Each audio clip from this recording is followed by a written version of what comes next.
अपने भले एक वही कपड़ा के हर पर्व त्योहार को पहना जा, लेकिन वो लोग सोचेला कि बेटा बेटी के हर त्योहार में एगो नया कपड़ा किन के दे, नया तोहफा दे। हटा ही बाजी लगे बिना बाजी का गलू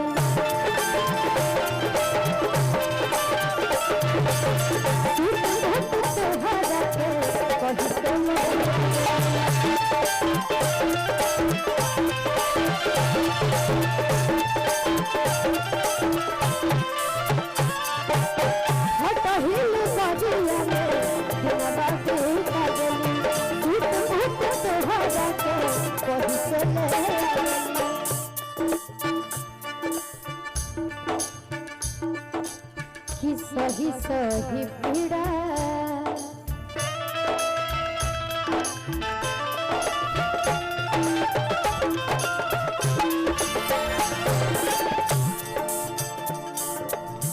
सही सही पीड़ा हली कहते हैं जान मई हो, सही सही पीड़ा हली कहते जान मई हो, कर जाना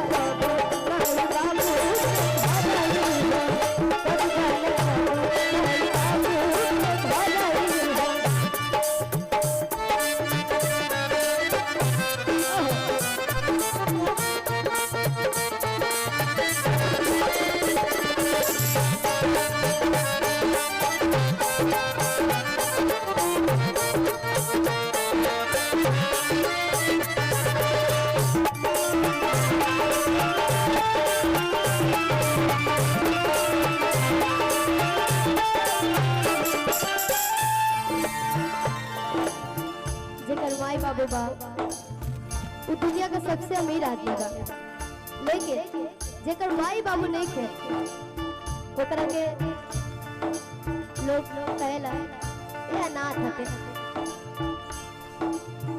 किस्म किस्म के ताना सुने के मिलेला।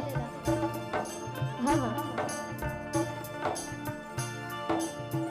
ए भैया मिली नहीं हुई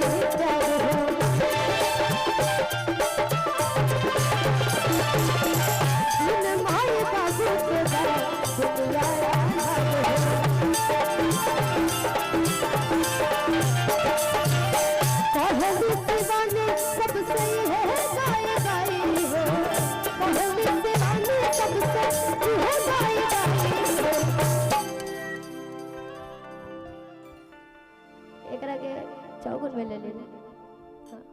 कोशिश रही कि कहे शिवानी सबसे आ रही है गाई गाई हो, कि कर जाना कबो माई बाबू के भलाई हो, कर जाना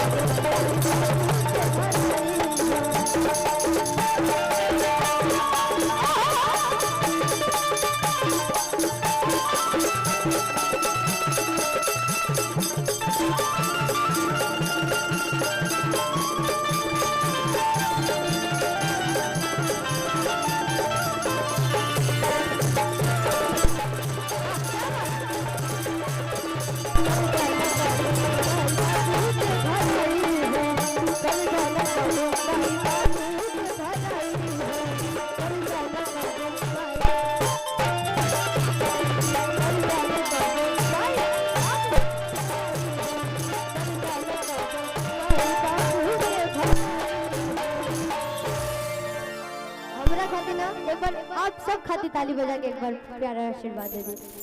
क्या बात है, भजन भी भाई, सामाजिक गीत भी भाई।